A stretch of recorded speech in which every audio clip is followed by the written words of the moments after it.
Princess Hannah sat on the edge of her royal bed, watching the first rays of morning light filter through the crystal windows of her chamber. Another sleepless night had passed. 7 years of nights without rest had left her body weak and her mind clouded. The door slid open with a soft hiss. Dr. Tai entered, carrying a small medical scanner. The doctor's 6-fingered hands moved gracefully as she examined the princess. "Your vital signs continue to decline, Your Highness," Dr. Ta said, her voice gentle but concerned.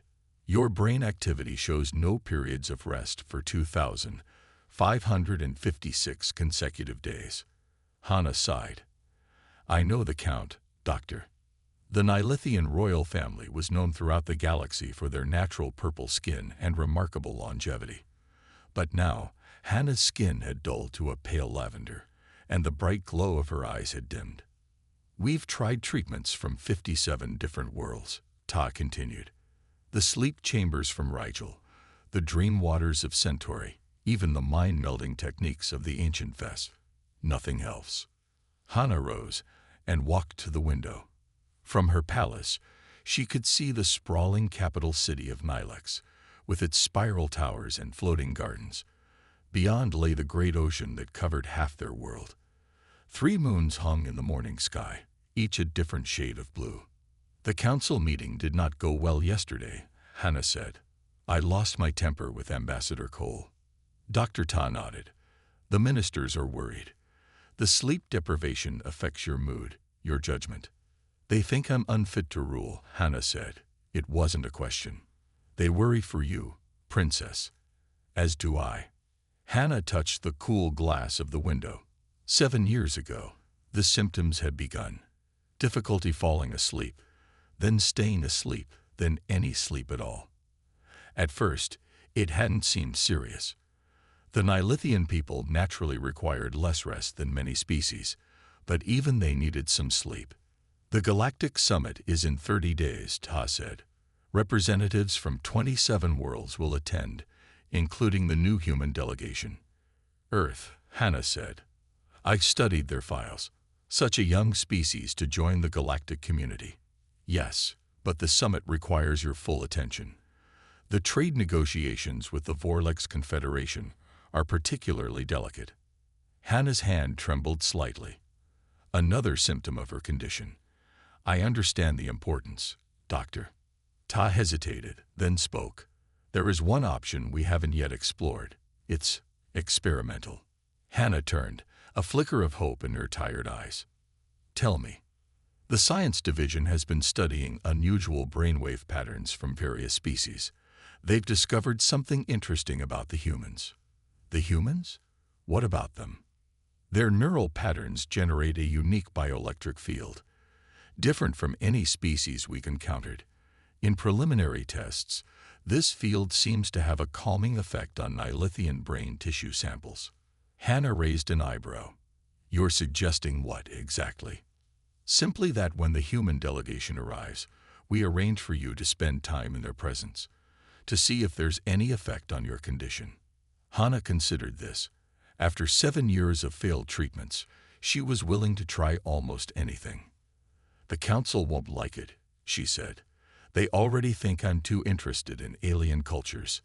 "The council wants you well, Princess.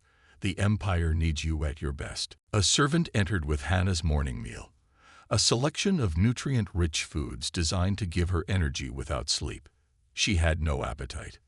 "Make the arrangements, Doctor, but discreetly. I don't want the humans to know about my condition until we're certain they can help." Dr. Ta bowed. "As you wish, Your Highness." As the doctor left, Hannah gazed once more at the 3 moons. Somewhere beyond them, a ship from Earth was approaching Nilith. And perhaps, just perhaps, it carried with it the first real hope she'd had in 7 years. The Earth ship Harmony docked at Nilith's orbital station with a gentle hum. From the viewing window, Ambassador June watched as the alien world came into view. A beautiful sphere of deep blue oceans and purple landmasses, surrounded by 3 moons that glowed like jewels. "First time seeing Nilith?" asked Captain Kim, joining him at the window. First time seeing any world beyond our solar system, Jun admitted. His heart beat faster with excitement and nervousness. Earth had only joined the galactic community 50 years ago, when the Nilithians had appeared in their skies with offers of friendship and technology. This was the first time a human had been appointed as an official ambassador to the Nilithian homeworld. The shuttle ride to the surface was smooth. June watched through the window as they descended through pink clouds and approached a city of tall, spiraling towers that seemed to be made of crystal. The buildings caught the light and broke it into rainbows. "Beautiful," he whispered. When they landed, a small group of officials waited. June recognized the purple skin and six-fingered hands of the Nilithians from his briefings. They were taller than humans, with large eyes that changed color with their moods. A Nilithian with formal robes stepped forward. "Ambassador June, welcome to the Imperial Palace. I am Diplomacy Minister Da. We're honored to have Earth's representative." June bowed deeply, as he had been taught.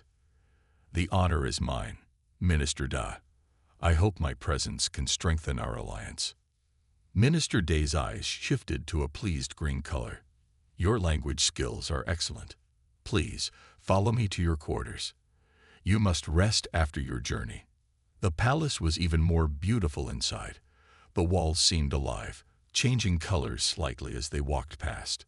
June's quarters were spacious, with windows overlooking a garden where plants of shapes and colors he had never seen before grew. "The formal reception will be tomorrow," Minister Day explained. "Today, we will brief you on diplomatic matters." The briefing took place in a small room with a round table. Several Nilithian officials joined them, introducing themselves with names June struggled to pronounce correctly. They discussed trade agreements, cultural exchange programs, and technology sharing. "There is one matter of delicacy," Minister Day said when the formal topics were covered. "It concerns our Princess Hannah." "Is something wrong?" June asked. The officials exchanged glances. Then Minister Day spoke.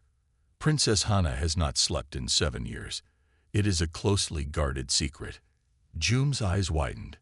7 years, without any sleep at all. "Yes," said one of the medical officials. "It began gradually but has become complete. She has not entered a sleep state for 2,556 days. "How is she still alive?" June asked. "Humans would die after just a few weeks without sleep. Nilithian physiology is different." The medical official explained. "We require less sleep than humans, but even for us, this is dangerous. The princess is slowly weakening." June thought for a moment. "On Earth, we have specialists in sleep disorders. Perhaps I could arrange for a consultation." "We've consulted experts from 17 worlds," Minister Dai interrupted, raising a hand. "But your offer is appreciated." June nodded, feeling a bit embarrassed. Of course they would have tried everything already. "You will meet the princess tomorrow," Minister Dai continued. "We ask that you not mention her condition. She prefers to conduct business as usual." "I understand," Jun said. "I'll be discreet." Later, alone in his quarters, Jun reviewed the information about Princess Hannah.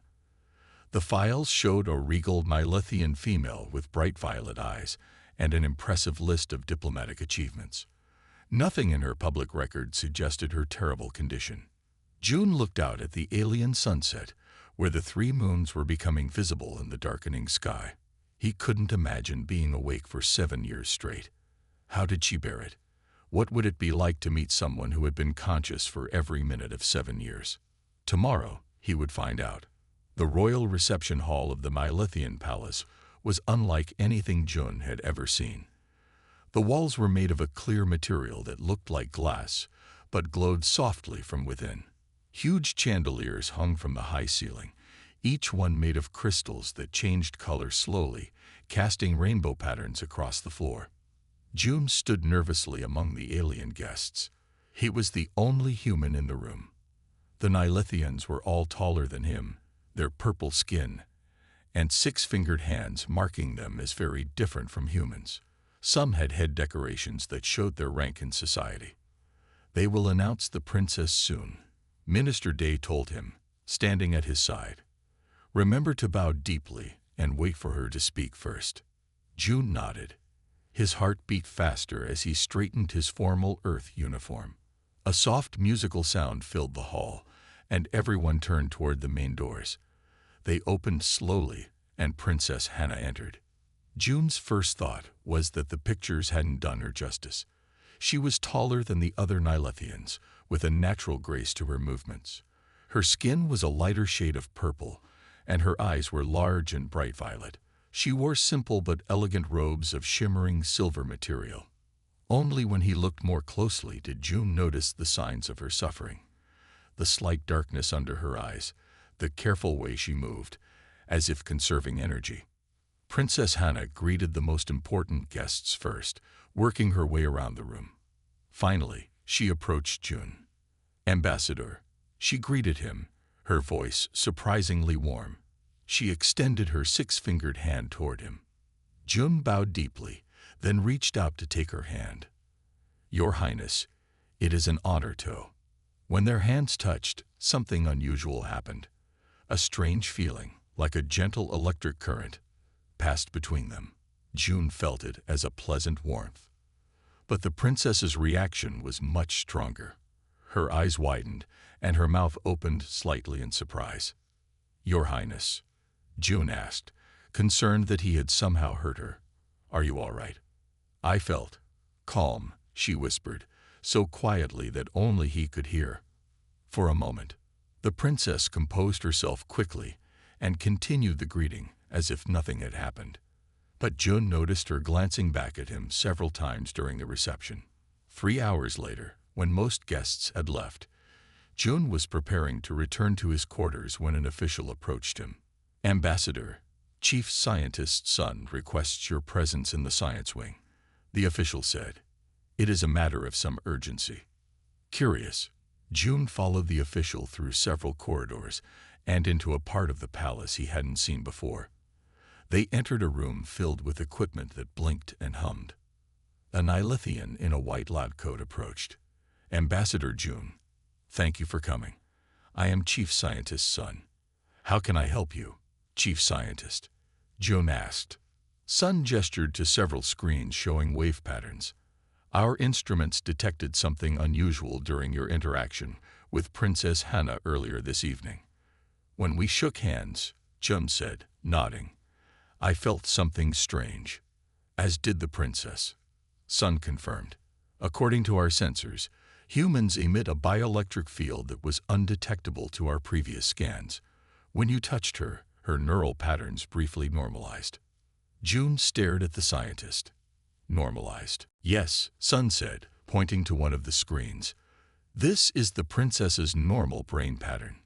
Notice how chaotic and rapid it is. This prevents sleep. But when you touched her hand," Sun touched a button, and the pattern on the screen changed to show smoother, more regular waves. For approximately 7.3 seconds, her brain activity looked like this. "Are you suggesting I might help her condition?" June asked, surprised. "We'd like to run tests," Sun replied. "With your consent, of course. Nothing invasive. We simply want to monitor what happens when you are near the princess." June thought about the princess's tired eyes, about 7 years without sleep. "If I can help," he said, "I will." Sun's eyes turned a pleased green color. "Thank you, Ambassador. This could be very important." As June left the science wing, he wondered what this might mean, not just for Princess Hannah, but for relations between Earth and Nilith. The Royal Council chamber was filled with raised voices. Minister Dai stood at the center, his eyes flashing a concerned orange color. "This is highly irregular," Minister Dai protested, looking around at the other council members. "Having a foreign ambassador stay so close to the royal quarters goes against all our security protocols." Princess Hannah sat at the head of the table. Despite her exhaustion, she spoke firmly. "But necessary," she countered. "The tests are clear. If proximity to the human ambassador can help me sleep, we must try." The medical charts displayed on the wall showed the results of 3 days of testing. Each time June came near Princess Hannah, Her brain activity changed. The closer he was, the stronger the effect. "What if this is some kind of Earth trick?" asked Defense Minister Keogh. "Perhaps they engineered this ambassador specifically to gain access to our royal family." Chief Scientist Sun shook her head. "Impossible. We've tested other humans from their delegation. All produce similar bioelectric fields, though Ambassador June's is particularly strong." "I have suffered for 7 years," Princess Hannah said quietly. The room fell silent. "I have tried every treatment, every medicine, every healing technique from across the galaxy. Nothing has worked. Now we have hope. Are you asking me to ignore it?" The council members looked at each other. Finally, Dr. Taz spoke up. "I support the princess's request. As her physician, I believe this is medically necessary." After much more debate, arrangements were made. June would stay in the chamber next to the princess's quarters, with guards posted outside both rooms. Special monitoring equipment would record everything that happened. When June was told of the plan, he was surprised but agreed immediately. "If I can help the princess, I'm honored to try," he said. The first night, June stayed in his new quarters, which were much grander than his previous room. The princess remained in her chamber. The monitors showed that her brain activity calmed slightly, but not enough to allow sleep. The second night began the same way, but around midnight, June was awakened by a soft knock on his door. When he opened it, he found the princess standing there, looking exhausted. "Your Highness," he said, surprised. "Is everything all right?" "No," she said simply. Her voice was strained. "I cannot bear another sleepless night. Please, come with me." June followed her back to her royal chamber. It was a large, beautiful room with a bed platform that floated slightly above the floor. The walls changed colors slowly, currently showing the soothing blue. "Please," Hannah said, sitting on the edge of her sleep platform. "Sit beside me." June hesitated, aware of the guards watching from the doorway, and the cameras recording everything. Then he carefully sat on the edge of the sleep platform, leaving a respectful distance between them. Almost immediately, the princess's breathing began to change. The monitors on the wall showed her brain waves shifting, becoming slower and more regular. "I feel strange," she whispered. Her eyes were half closed. "Like something is pulling me down." "That's sleep," June said softly. "Don't fight it." "Stay," she murmured, her voice becoming slurred. "Please stay." "I will," June promised. Within minutes, Princess Hannah's eyes closed completely.